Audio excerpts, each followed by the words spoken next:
The lockdown that wasn't supposed to happen. Smash that subscribe button, hit like, and drop your theories in the comments, because once these doors slam shut, there's no turning back. The alarms at Barrow Creek Correctional Complex didn't scream. They throbbed, a low, mechanical pulse that rattled the concrete and crawled up the spine. At 3:17 a.m., every light on D block flickered, then steadied. Guards froze mid-step. Somewhere deep inside the unit, a metal door slammed, followed by a sound that didn't belong in a prison: silence. When officers reached cell 42, they found the door locked from the outside. The control panel showed no faults. No manual override had been triggered. And inside the cell lay inmate Callum Reyes, one of Australia's most closely monitored prisoners, slumped against the steel bed frame. Alive but barely. No visible wounds. No signs of a fight. Just a man who looked like he'd been waiting for this moment. Barrow Creek was designed to prevent exactly this. Built after a string of high-profile prison failures, it was a showcase of Australia's high-security doctrine. Layered containment, predictive surveillance, and isolation so complete it could break the most hardened offenders.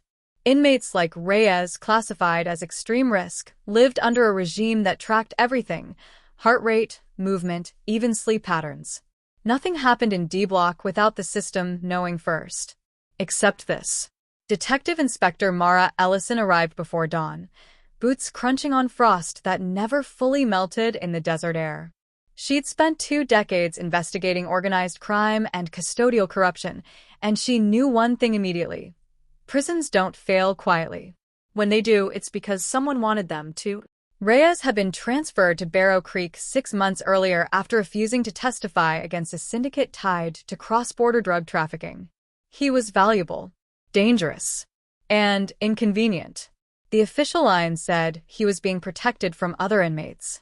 Unofficially, everyone knew he was being buried. Ellison walked the corridor, eyes on the cameras embedded like black pupils in the ceiling. Every angle covered. Every inch recorded. Or so the briefing claimed. She asked for the footage from 2 to 3:30 a.m. The tech hesitated. "There's a gap," he said. "How big?" Ellison asked. 7 minutes. 7 minutes inside a prison like Barrow Creek was an eternity. The guards on duty were separated and questioned. Their stories aligned too neatly. Routine checks. No anomalies. No unusual sounds. One officer, Liam Carter, avoided eye contact.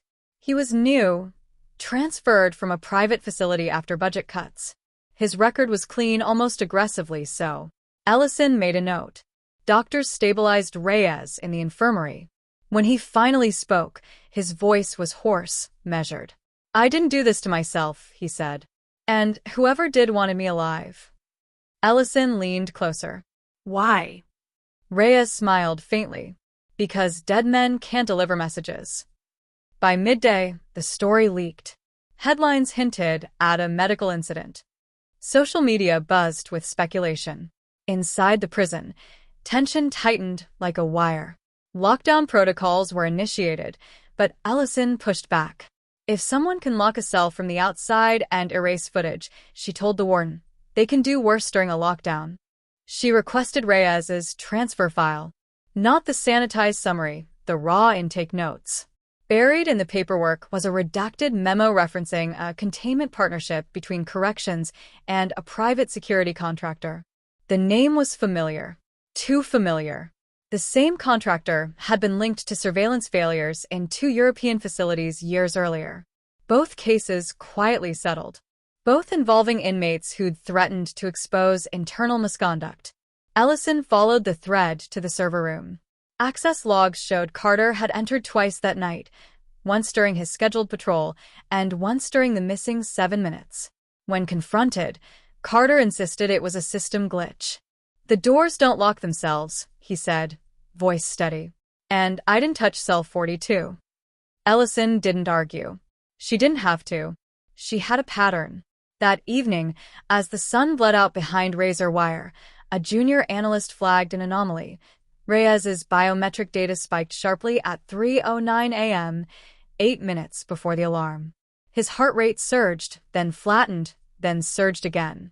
It was the signature of induced stress, not a spontaneous medical event. Ellison ordered a physical inspection of cell 42. The bed frame, the vents, the control panel. Nothing, until a guard noticed the wall seam behind the toilet was misaligned by a fraction. The panel slid open with a click. Inside was a compact device wired into the cell's environmental controls. Not a weapon, not poison. A signal jammer paired with a timed override, capable of isolating a single cell, blocking cameras, and manipulating airflow just enough to trigger panic and hypoxia without leaving a trace. Ellison stared at it, the implications crashing down. This wasn't an attack. It was a demonstration. Because etched into the device casing was a serial number, one that matched equipment registered to the private contractor named in Reyes's file. And beneath it, scratched by hand, were two words that chilled the room. We decide. The system pushes back. By the time Detective Inspector Mara Ellison ordered the device logged into evidence, it was already gone.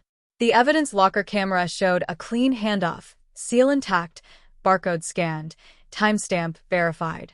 30 minutes later, when Ellison demanded to see it again, the shelf was empty. No forced entry. No broken seals. Just a digital record that insisted the jammer had never existed. Inside Barrow Creek, rumors moved faster than official briefings. Guards whispered about test runs. Inmates whispered about selection. The prison's atmosphere shifted from rigid order to brittle fear, the kind that cracks without warning. Ellison requested an emergency injunction to pull Barrow Creek's server backups. The request stalled, then bounced, then returned with a single line stamped across the top. Jurisdictional review required. Someone, somewhere, was slowing her down with surgical precision. She went back to Reyes. The infirmary room smelled of antiseptic and desert dust. Reyes sat upright now, wrists loosely cuffed, eyes alert. He looked less like a victim and more like a man waiting for his cue. "They didn't want to kill me," Ellison said. "They wanted you scared. Or silent." Reyes shook his head. "Neither. They wanted proof of access." "Access to what?" "To the machine," he said. "Not the prison. The system." Reyes explained that months before his transfer, he'd been approached by a corrections liaison offering reduced isolation in exchange for cooperation, not testimony, but silence. He'd refused. Not out of principle, but because the offer came with a warning: people who didn't comply didn't just disappear. They were broken down, documented as unstable, and quietly erased from credibility. "They run experiments," Reyes said. "On behavior. On compliance. On how far you can push a human being before the paperwork says it's justified." Ellison thought of the jammer. The airflow manipulation. Panic without bruises. Suffering without scars. That night, Officer Liam Carter didn't report for duty. His apartment on the outskirts of town was unlocked. Bed neatly made. Phone wiped clean. The only thing missing was his service jacket. On the kitchen table sat a folded visitor's badge from Barrow Creek, dated 2 days earlier, time-stamped during Carter's supposed medical leave. Ellison's phone rang before she left the apartment. The warden's voice was tight. "You need to come back. Now." Barrow Creek was in partial blackout. Not a full power failure, just enough to drop non-essential systems. In D Block, cell doors remained sealed, but the surveillance wall flickered like a dying heartbeat. Technicians scrambled, hands shaking. In cell 39, an inmate named Aaron Klein was unresponsive. Klein wasn't a syndicate figure. He wasn't high-profile. He was a former accountant convicted of financial crimes, transferred to D Block after attempting to file a whistleblower complaint from inside another facility. He'd been placed under temporary high-security observation pending review. Ellison arrived as medics worked. Klein was alive, but his eyes were glassy, his breathing shallow. The same pattern. Panic. Hypoxia. A demonstration repeated. This time, the message was louder. In the chaos, Ellison noticed something the others missed. The blackout didn't affect the contractor's proprietary monitoring console. Its screen glowed steadily, untouched by the outage. When she asked why, a technician shrugged. "Separate infrastructure," he said. Security upgrade. Ellison requested access. Denied. She went over heads, burning favors she'd saved for years. At 2:11 a.m., a temporary access token pinged her phone. She slipped into the control room alone. What she saw made her stomach tighten. The console wasn't just monitoring. It was predicting. Behavioral models mapped inmate stress responses, compliance likelihood, and escalation thresholds. Names were ranked. Flags were color-coded. Reyes and Klein weren't anomalies, they were data points. And someone had been running live simulations. Ellison pulled logs. The missing 7 minutes weren't erased. They were archived, flagged as training outcomes. The system recorded outcomes, adjusted parameters, and moved on. Her phone buzzed again. An encrypted message from an unknown sender. Stop digging. Transfers begin at dawn. She rushed to Reyes's unit. Guards blocked her path. Orders, they said. He's being moved. Moved where? Classified. Ellison arrived just in time to see Reyes escorted down the corridor, flanked by officers she didn't recognize. He met her eyes, calm, almost relieved. They won't let you win, he said softly as he passed. But you can make them visible. The transport doors closed. The convoy rolled out under armed escort. Ellison returned to her car to find the windshield smashed. Inside, a single document lay on the seat, her own personnel file, marked reviewed. Every commendation highlighted. Every complaint circled. A warning disguised as a courtesy. As dawn broke, news alerts flooded in. A senior corrections official announced a pilot program to expand high-security behavioral controls nationwide, citing recent successful interventions at Barrow Creek. Ellison watched the press conference in silence, the weight of it settling in. The system wasn't hiding anymore. It was normalizing. Her phone vibrated one last time. A photo. Grainy. Taken from inside a transport vehicle. Reyes cuffed, staring into the lens. And behind him, etched into the metal wall, the same words she'd seen before. We decide. But this time, someone had added a third line. Next is you. The doors that never open.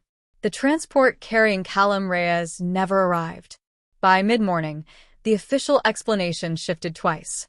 First, a reroute due to operational concerns. Then, a mechanical delay. By noon, the convoy's transponder signal went dark somewhere along a service road that didn't appear on any public map. When Detective Inspector Mara Ellison pushed for coordinates, she was told, calmly, that the transport no longer fell under her jurisdiction. That was the moment she understood the truth. Barrow Creek wasn't the center of the operation. It was a testing ground. Ellison went public. She leaked what she had, partial logs, anonymized screenshots, enough to suggest a system capable of manipulating inmate environments and behaviors under the banner of security. Journalists circled the story, but it struggled to breathe. Editors hesitated. Sources went silent. One outlet pulled its piece an hour before publication after receiving what it called legal guidance. That night, Ellison was suspended pending review. The next morning, Aaron Klein was pronounced dead. The report cited natural causes exacerbated by stress. No mention of environmental controls. No mention of the blackout. His file was sealed within minutes. His name disappeared from the behavioral console Ellison had memorized, replaced by a neutral code. Outcome finalized. Ellison broke into the one place she hadn't yet been denied, the off-site analytics hub powering the contractor system. It sat behind mirrored glass in an industrial park outside the city, unmarked, humming with quiet confidence. Inside, the air was cold and clean, like a hospital that never treated patients. She wasn't alone. Officer Liam Carter stepped from the shadows, thinner than before, eyes rimmed with exhaustion. He raised his hands slowly. I didn't have a choice, he said. He told her everything. The contractor recruited selectively, guards with debt, ambition, or families to protect. They were trained not to hurt, but to adjust. Stressors calibrated just below lethal thresholds. Documentation designed to justify outcomes after the fact. If an inmate broke, the system recorded compliance. If they didn't, it recorded instability. And Reyes? Ellison asked. Carter swallowed. Reyes was leverage. He knew names. He knew what this really was. Carter led her to a restricted terminal. On screen, Ellison saw transfer routes branching like veins across the country, sites labeled as medical annexes, training facilities, decommissioned wings. Reyes's last ping ended at one of them. A place marked permanent containment. Alarms blared. Security flooded the hub. Carter shoved a data drive into Ellison's hand. If they catch you with this, it's over, he said. If you don't use it, it's worse. He stayed behind. Ellison escaped through a service exit as guards poured in. Behind her, the hub sealed itself, glass darkening, systems continuing without pause. Within 48 hours, the story broke. Not everywhere, but enough. An international watchdog published the data. Independent analysts verified the models. Civil liberties groups demanded inquiries. Governments responded with rehearsed outrage and promises of oversight. The contractor denied wrongdoing, citing national security and inmate safety. Barrow Creek was placed under review. A task force was announced. For a moment, it felt like daylight. Then the hearing stalled. Key witnesses recanted. Carter was found dead in custody, ruled a suicide without details. The task force's mandate narrowed. The contractor rebranded.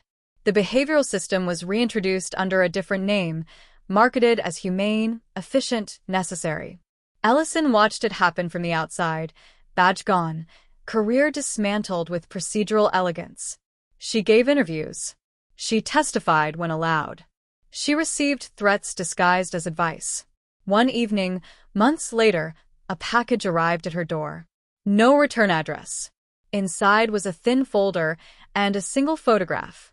The folder contained intake paperwork from a facility Ellison had never heard of. No location listed. No oversight authority named. Under Inmate, a familiar name appeared. Reyes Callum. Status: active. The photograph showed a narrow cell. Concrete walls. No windows. A steel bed. And on the far wall, carved deep enough to scar the surface, 3 lines of text. We decide. You watched. It continues. Ellison sat in the dark, the weight of it settling in her chest. Reyes was alive, but not free. The system hadn't been dismantled. It had adapted. Outside, the city moved on. Prisons filled. Policies expanded. And somewhere beyond the reach of cameras and courts, doors closed with perfect precision. They told the public the most dangerous inmates were under control. They never said who was really being contained. And if you think this story ends here, if you think the worst is already behind bars, you're not ready for what comes next.